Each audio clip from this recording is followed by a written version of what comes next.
Salut à tous, la team Awell, Thomas M. Show pour Lyon Fan TV. Très heureux les gars de vous retrouver pour une nouvelle vidéo. J'espère que vous allez bien, que vous avez passé une bonne fin de semaine. Ça sent les vacances pour certains, ça sent les vacances pour moi. Ah là là, qu'est-ce que je suis content. Dans cette chaleur moite lyonnaise, on a vécu vraiment une journée lourde. En termes de chaleur, on a l'impression d'être dans les tropiques. Vraiment, c'était étouffant. Quelle dure journée.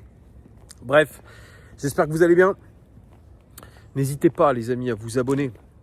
Très important.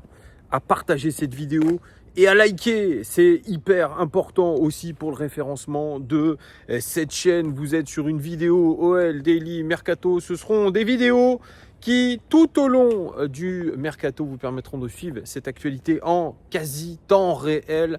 Il va y avoir beaucoup de vidéos. Restez bien connectés sur cette chaîne pour ceux qui la découvrent. Bienvenue à vous. Je suis Thomas M. Show. Et vous allez pouvoir suivre cette actualité de l'Olympique Lyonnais parce que tous les supporters en ce moment sont accros, je dirais, à toutes les notifications qu'ils trouvent un peu partout sur les réseaux sociaux et notamment sur cette chaîne pour connaître un petit peu ce qu'il se passe sur le mercato lyonnais. Hier, on a su que l'OL avait passé haut la main la DNCG. C'est validé, comme j'ai dit.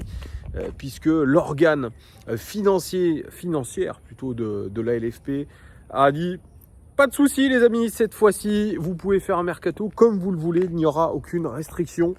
Donc ça c'est parfait puisque l'OL se lance dans un chantier estival assez important en termes de départ, en termes d'arrivée. Il y a plusieurs chantiers qui sont prioritaires pour l'Olympique Lyonnais. Le premier chantier prioritaire, c'est le chantier défensif. On a été une des pires défenses de Ligue 1 la saison dernière. On a été catastrophique. Et d'ailleurs, on se demande aujourd'hui comment on a réussi à faire une remontada avec une défense aussi mauvaise. Et forcément que aujourd'hui, Pierre Sage et la cellule de recrutement veut absolument renforcer ce secteur et se débarrasser des joueurs qui ont été des véritables boulets pour nous, à savoir Dejan Lovren, Sinali Diomandé, pourquoi pas, Adrielson aussi. On pense à Dejan Lovren parce qu'il est en contrat encore pendant 1 an comme Sinali Diomandé et le salaire de Dejan Lovren est extrêmement important. Donc on veut absolument s'en délester. Mais qui va vouloir de ces joueurs-là? Je pose la question. C'est franchement aujourd'hui peut-être impensable d'imaginer qu'on va réussir à les fourguer. Voilà, à moins qu'on fasse une rupture conventionnelle, comme on dit. Je ne sais pas si c'est une rupture conventionnelle, ou en tout cas, on essaye de s'arranger à l'amiable. Mais voilà, l'OL ne compte plus sur eux, c'est un fait. Et ils cherchent même à se renforcer. Et je vous l'annonçais hier, c'est pas moi qui vous l'annonçais d'ailleurs, c'est Fabrizio Romano et Hugo Guillemette qui disaient que l'Olympique Lyonnais avait trouvé un accord avec Moussa Niakhaté, le joueur de Nottingham Forest. Ils sont d'accord sur un contrat de 4 ans. Moussa Niakhaté qui revient en Ligue 1 après être passé par Metz. Valenciennes aussi par le passé. Et là, il était à Nottingham Forest depuis 2 ans. Il a évolué avec Mangala. Il a été capitaine, comme je vous l'ai dit, de Mayence en Allemagne, plus jeune capitaine de Bundesliga. Il est international sénégalais. Il est titulaire en sélection sénégalaise où il fait la charnière centrale avec Koulibaly. C'est forcément un profil aujourd'hui qui est un profil rugueux, comme je pense l'a préconisé la cellule de recrutement. On a un défenseur central qui s'appelle Douye Kaletacar qui est parmi les 2 meilleurs défenseurs centraux de Ligue 1 au duel. Celui qui gagne le plus de duels. Et là, il serait associé au 3e joueur qui gagne le plus de duels défensifs en Première Ligue. Donc ce qui veut dire qu'on aurait vraiment une charnière très agressive avec Douye Kaletacar qui est très bon de la tête et Moussa Niakhaté qui par contre est top 4% des joueurs les moins performants, les défenseurs centraux les moins performants au niveau du jeu de tête malgré son 1m90. Donc ça promet. Moussa Niakhaté qui n'est pas connu non plus pour avoir un jeu de relance incroyable. Voilà, on verra comment ça sera justifié. Une indemnité de transfert estimée selon Hugo Guillemette à 31 millions d'euros. Mais je remercie mes amis de Lyon Social Club, le groupe WhatsApp que je salue, où on me dit mais non, finalement c'est l'option d'achat de Mangala ajoutée à l'indemnité de transfert de Moussa Niakhaté qui fait 31 millions d'euros. Donc on serait plus aux alentours d'un transfert aux alentours des 14 millions d'euros pour Moussa Niakhaté, ce qui paraît beaucoup plus cohérent. Mais vous me direz en commentaire si c'est selon vous ça, si vous avez vu ça, je ne sais pas, parce que 31 millions d'euros pour Moussa Niakhaté, c'est absolument énorme, sachant qu'un Calafiori aujourd'hui est estimé à 40 millions d'euros, que le Real Madrid est sur les rangs. Donc vous voyez la différence, un Calafiori qui aujourd'hui brille avec la sélection italienne, c'est pas le même niveau, on va dire. Donc c'est pour ça, bon, des prix, on voit aujourd'hui des prix complètement délirants, les amis, ça c'est sûr. Donc voilà, Niakhaté qui devait passer aujourd'hui sa visite médicale. On a à l'heure actuelle pas de nouvelles. Peut-être que au moment où je fais cette vidéo, ça va être officialisé. Et à ce compte-là, je vous ferai une vidéo demain d'officialisation. Bien, on pourra en reparler. Je vous avais parlé de Mangala aussi, donc l'option d'achat va être a priori levée pour Aurel Mangala qui globalement déçoit dans 7 euros. Va-t-il rester à l'OL? C'est toute la question, mais on se demande vraiment qui va vouloir de lui après un euro raté, après une demi-saison pas au top avec l'Olympique Lyonnais. Il y a une autre option d'achat qui va être levée, c'est celle de Saïd Benrahma. Les médias anglais s'accordent là-dessus. Option d'achat à 15 millions d'euros, donc ça va être levé. Et puis, autre information importante, on a promis à la DNCG de vendre pas mal de joueurs pour 100 millions à peu près. Et dedans, il y a des fortes valeurs marchandes, dont Jake O'Brien que nous avons acheté 1 million d'euros, ce qui est rien du tout, qui est passé par Molenbeek, élu il y a 2 saisons, si on compte la saison qui vient de se passer, il y a 2 saisons, meilleur défenseur de Jupiler League, rien que ça. Il est venu à l'Olympique Lyonnais avec beaucoup d'ambition et il a montré de belles aptitudes, même si tout n'a pas été parfait. Et il est devenu international irlandais. Il a affronté d'ailleurs en match amical Cristiano Ronaldo et le Portugal il n'y a pas si longtemps que ça. Jake O'Brien, il a été titulaire indiscutable dans cette charnière centrale avec Douillet Kaletachar sous Pierre Sage. Et ce qu'on peut dire, c'est que bien, il a pris une petite cote quand même sur le marché, puisque c'est un joueur jeune, c'est un joueur qui est grand, c'est un joueur athlétique, c'est un joueur qui a une belle phase de progression. Il a fini quand même 2e meilleur buteur de notre équipe, très très bon joueur de la tête, il a marqué des buts importants. Et déjà, il y avait des rumeurs le concernant il y a quelques semaines, disant que la Juventus Turin s'intéressait à lui, était prêt à mettre 20 millions d'euros sur lui. Moi, je l'avais interrogé quand j'étais allé à l'entraînement, vous me connaissez, je fais des petites interrogations comme ça quand je croise des joueurs. Je lui ai dit, il faut rester à Lyon, et il m'avait regardé, il a dit oui, je vais rester à Lyon.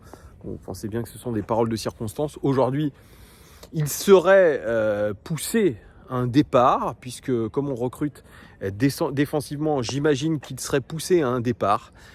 Alors, est-ce que c'est voulu ou non qu'on le pousse à un départ? Parce que on compense son départ par un joueur qui coûte voilà, ce que à peu près on va vendre Jake O'Brien. Voilà. Donc c'est pour ça que je me pose ces questions. Et le club qui est extrêmement intéressé, il est sur la shortlist de ce club, c'est West Ham. Club anglais de Première Ligue, l'ancien club de Saïd Benrahma, qui a dû d'ailleurs lui en parler, j'imagine. Lui, ça ne s'est pas extrêmement bien passé avec l'ancien coach David Moyes. Cette fois-ci, ils ont changé de coach, c'est Julen Lopetegui, l'Espagnol, qui a pris en charge West Ham. Et il serait aujourd'hui une priorité de Lopetegui en défense. Pour l'indemnité de transfert, ça reste encore une interrogation. Combien réclame l'Olympique Lyonnais pour Jake O'Brien? Sincèrement, on peut faire monter les prix jusqu'à 30 millions d'euros. Facile. On est dans un marché aujourd'hui d'inflation. Très clairement, il y a de l'inflation. Donc comme il y a de l'inflation, eh bien, nous aussi, on doit essayer de vendre nos joueurs un maximum. 30 millions d'euros me paraît une base intéressante pour un joueur, c'est vrai, qui a fait une saison plutôt correcte. On ferait quand même une sacrée plus-value. Et c'est ce que recherche, je pense, John Textor. Donc il y a cette rumeur Jake O'Brien aujourd'hui qui irait du côté de West Ham. Moi, si vous voulez mon avis, si on est obligé réellement de le vendre parce qu'on a promis des choses à la DNCG, eh bien je dis pourquoi pas, parce que c'est pareil que vous achetez dans une brocante un objet collector, vous l'achetez 1 euro, vous le revendez 100. Ensuite sur le marché parce que c'est collector, eh bien vous allez le vendre parce que vous faites une affaire. Donc là, l'OL se dit exactement cette chose-là. On va faire une affaire, on va faire une vraie plus-value et c'est ce qu'on veut faire, une culbute. Je vous dis pourquoi pas. Mais d'un point de vue strictement sportif, je pense que c'est un garçon qui ne peut que progresser, qui a montré de très très belles aptitudes pour sa première saison au très haut niveau. Après, il a peut-être envie aussi de retourner en Grande-Bretagne et dans la Première Ligue. On sait qu'il a joué très très peu avec Crystal Palace. Il a joué à Crystal Palace et peut-être qu'il a envie de regoûter à ce meilleur championnat du monde et retourner dans une ville comme Londres. Voilà, c'est aussi ça. Il est anglo-saxon. Peut-être qu'il a envie de retourner là-bas. Donc c'est aussi, ça se négocie entre les deux parties. Bref, vous me direz ce que vous en pensez. Est-ce que vous vendez ou non Jake O'Brien et à quel prix? Ça m'intéresse. Mettez-moi tout ça en commentaire. Autre rumeur, alors je vous parlais de cette rumeur Yankuba Minteh, ça aussi ça a été dit par Fabrizio Romano. Il en remet une couche, Fabrizio Romano, spécialiste italien du mercato. L'OL fait le forcing pour Yankuba Minteh. On parle d'une offre à hauteur de 47 millions d'euros, c'est tout simplement hallucinant. Les chiffres sont dingues pour l'ailier gambien de 19 ans qui évoluait au Feyenoord Rotterdam, qui appartient à Newcastle. Newcastle est un petit peu en difficulté avec le Financial Fair Play. Ils sont obligés de vendre et ils voient l'offre de l'Olympique Lyonnais comme extrêmement alléchante puisque c'est la meilleure offre qu'ils ont actuellement sur la table. Oui, sauf le seul problème, c'est que Yankuba Minteh, il ne veut pas venir à l'Olympique Lyonnais, selon ce qu'on raconte sur les réseaux sociaux et selon Fabrizio Romano. Il s'est accordé, lui, avec Everton, il veut rester en Première Ligue. Que va-t-il faire, Yankuba Minteh? C'est une vraie question. L'OL Force, vraiment, je pense, est capable de lui offrir un salaire Première Ligue. Mais lui, il n'est pas emballé par le fait de rejoindre l'Olympique Lyonnais et de jouer une Coupe d'Europe avec l'Olympique Lyonnais. Il préfère la Première Ligue. Ça va se jouer, selon Fabrizio Romano, dans les 24-48 prochaines heures. Restons bien au courant, mais en tout cas, c'est démentiel l'offre de l'Olympique Lyonnais. Ça en ferait le joueur le plus cher de l'histoire de l'Olympique Lyonnais. Et clairement, une inflation. Quand on parlait déjà de l'arrivée de Ernest Nuama la saison dernière avec les tripatouillages avec Molenbeek et comment on a réussi à se le faire prêter, enfin bref, pour contourner la DNCG, on avait trouvé déjà le transfert assez cher, aux alentours des 24 millions d'euros. Là, c'est encore plus cher, c'est démentiel, mais on est sur un marché d'inflation. Pareil, vous me direz en commentaire, est-ce qu'il faut absolument mettre le paquet sur Yankuba Minteh? Dites-moi en commentaire, j'aimerais avoir votre avis. Moi, je trouve que pour un pari, c'est quand même un pari risqué, même si c'est un joueur qui a explosé avec le Feyenoord Rotterdam cette saison. Et puis, alors, c'est complet aujourd'hui, il y a beaucoup d'actualités. Mikko Tadze qui lui flambe avec la Géorgie à l'Euro. Alors on dit même à chaque fois qu'il marque un but, il prend de la valeur. Il a été décisif plutôt dans les 3 matchs de poule de l'Euro. C'est la première fois depuis 2016 et Gareth Bale qu'un joueur réalise cette performance. C'est pour vous dire la Géorgie qui est la véritable surprise de cet Euro, tant par leur engagement, leur combativité, que leur talent aussi, mené par un Willy Sagnol bouillant. Ils vont affronter l'Espagne en 8e de finale et on sera attentif à Georges Mikko Tadze. Mikko Tadze qui a fait une demi-saison exceptionnelle du côté de Metz, malheureusement, qui, vous le savez, a été relégué. Lui qui était à l'Ajax Amsterdam, prêté par l'Ajax Amsterdam, avec qui ça ne s'est absolument pas bien passé, probablement pour des questions extrasportives. En tout cas, lui veut absolument rester en Ligue 1. Il l'a dit, Monaco est très chaud sur lui. Il y a même un accord entre lui et Monaco, ça on le sait depuis un petit moment, puisque Goguimel l'a révélé. Ça a été démenti, mais apparemment, là on sait désormais qu'il a un accord réel avec Monaco. Ils doivent juste aujourd'hui s'accorder avec Metz, qui va réclamer un montant de transfert très très important. De son côté, l'Olympique Lyonnais était aussi intéressé, club formateur de Mikko Tadze.